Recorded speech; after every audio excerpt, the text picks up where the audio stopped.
We are here today with Lia Garcia. She is the founder and partner at Louisville Food Tours and is also a content creator and influencer herself. Lia, thank you so much for coming on the show. I'm thrilled to be here. So tell me a little about yourself and your company. Who are you? What do you do? And why did you decide to come to the ARRVAL show this year? Yeah, so I've been in the travel space for about the last decade. I started as a travel blogger at a blog called Practical Wanderlust. We're one of the largest travel blogs in the world. I then, during the pandemic, had a complete change in my life, and as many people did, moved to my hometown from San Francisco to Louisville, Kentucky. Let's go.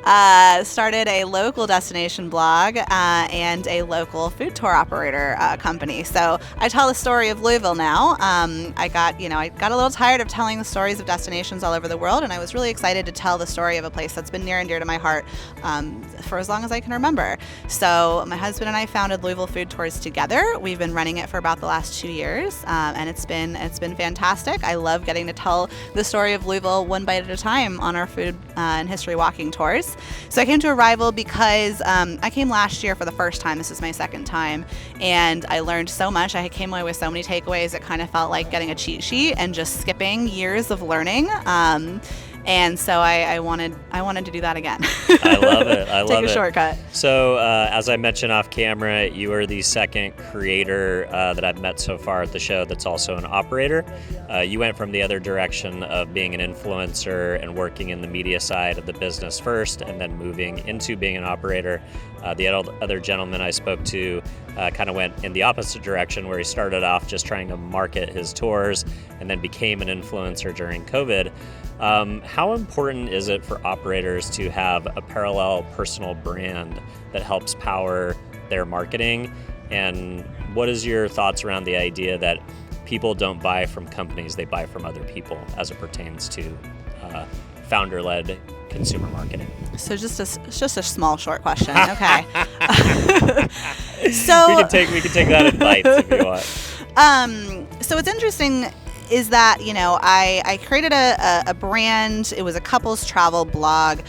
People were really interested in our journey. We started our blog on a year-long honeymoon, which was an absolute disaster. Wow, sounds fun. It was great. We went backpacking all over the world. Everything went wrong, and I wrote about it on my blog. So you can find out exactly how I got rescued off a waterfall in Colombia, and how we tried to hike the Inca Trail to Machu Picchu and had to hike back the next day. And through telling these absolutely disastrous and honest stories about our many shortcomings, we built a following. Fast forward 7 years, and I felt like I didn't want my face associated with my business as often. Sense. Yeah.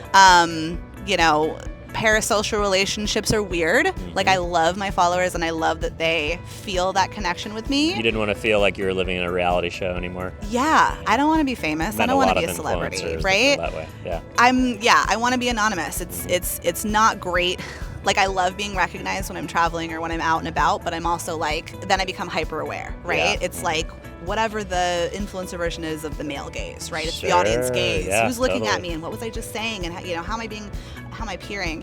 And that got really exhausting. And I found that I was spending too much of my energy thinking about that, and I wanted to shift that focus. So I hired a team for my blog. I kind of shifted the lens a little bit, was less focused on that. And when I started my destination travel blog, which is called Let's Go Louisville and Louisville Food Tours, I intentionally chose to not have my face be front and center. I intentionally chose to distance it and have it be about the brand, and more importantly, the destination and the stories of the destination, and not my story. Mm-hmm. And I think that other than me feeling exhausted as an introvert by being the face, I think it's also really important for things like scale, and things like growth, and things like potentially at some point having a successful exit. Yep. So those are some of the things that I've started to think about. And if any of my Instagram followers are watching this, I'm alive. And I'm sorry that I just left you guys on red for the last few years, but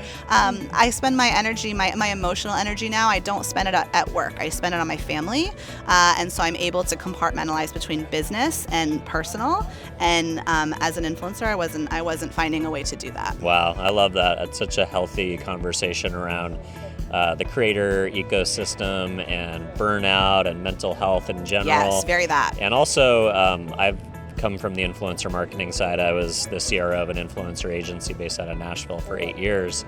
And we constantly had clients that were dealing with not just creative block, burnout, but also what you talked about, which is like transition planning. Like some of them either never quite make it to the scale and ability from an ad revenue perspective or brand deals, where it's a fun thing. It provides amazing access for them to travel around the world or enjoy whatever their area of expertise is. They get invited to all the fun parties, but they're not quite living the lifestyle that they want to live from the perspective of saving money, buying a home, starting a family, doing the things. And like you said, they feel like they're in this constant hamster wheel of like having to satisfy the algorithm and always be creating, but also always pushing the boundaries of like allowing people as a voyeur into their lives. Yes. Not just the things that they want to present, but the things that get engagement are sometimes, not the pretty parts of your life and not the Instagram Reels moment, it's the TikTok moment, right? Your life becomes your content. You're harvesting your own feelings and emotions and story for content, and I didn't like that. I love it. I love telling stories, but I like telling the stories of places. So were you able to transition your owned and operated social properties to support the new business directly, or did you need to start net new social accounts and then just use your old accounts to kind of cross promote and try and squeeze as much juice out of the old lemon into the new lemonade that you were making? Like, how was the transition from a technical perspective? The reason I ask is at Lost In, we acquire social handles in the travel space, but then we try and, merge them and bring them into the Lost In family. So I'd be curious to hear how you handled that. So for me, I chose to completely start a new brand. Okay.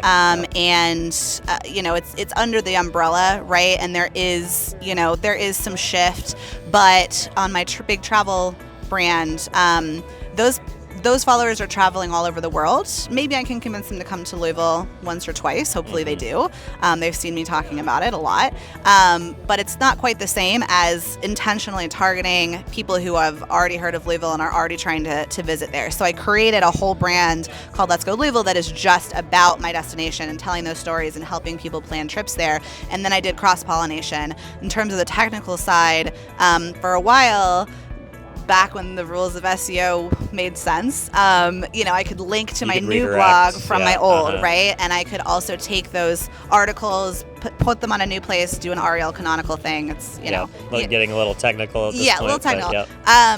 But that no longer seems to be effective.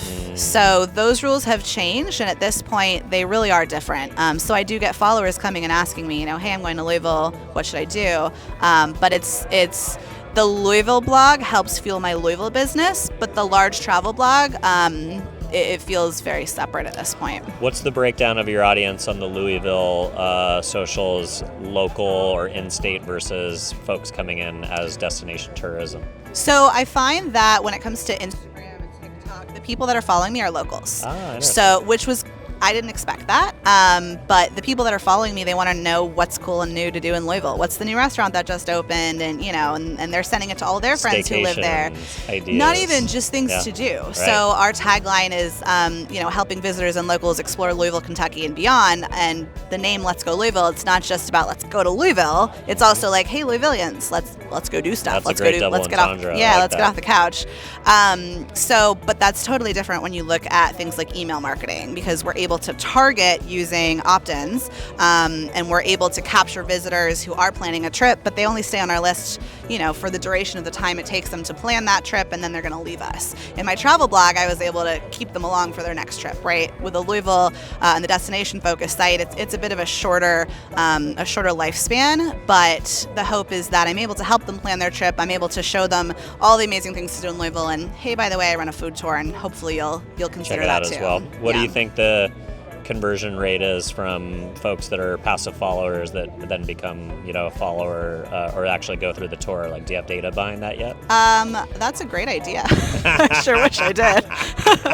I don't know, but I like to say that the reason I was able to grow quickly with our food tour company is because of being able to rank very quickly. So using my content marketing background, using SEO, being able to rank for essentially any keyword that I wanted in my destination, allowed me to then flow through. Yes, I'm also marketing my competitors, sure, but I get commission from that, so it's not so bad. That's great. And truly, my competitors are great, right? So I'm only suggesting them because I believe that they also have something incredible to offer. You're growing the entire category versus just your own business, yes. which is oftentimes how to win, right? Be a category creator and grow your own.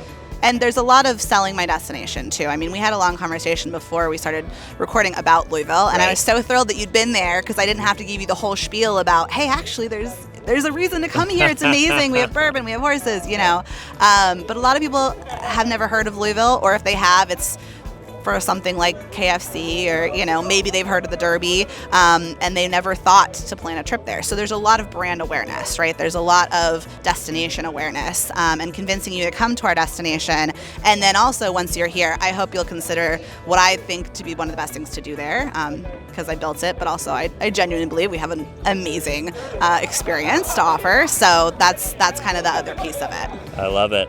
So what are you most excited about the next 6 months to a year? What's coming up in your pipeline, and what are you really excited about? So October is our crazy busy month.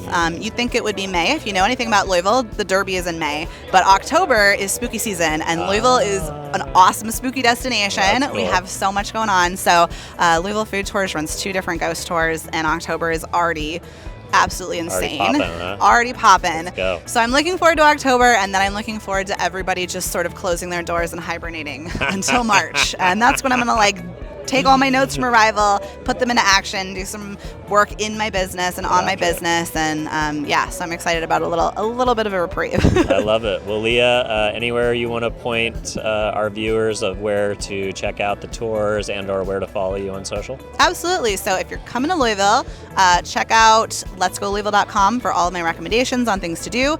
Please come take a food tour with us. We are LouisvilleFoodTours.com. We have food and history walking tours. We have an incredible bourbon and food pairing tour, which is the only bourbon and food pairing walking tour in the world. And if you're planning a trip to anywhere, obviously Lost Inn is fantastic, but if you like blogs, practicalwanderlust.com. Same Instagram handle on all of that too. So I love it. Well, thanks so much for coming on the show. Appreciate you. Absolutely. Have a great Thanks for night. having me.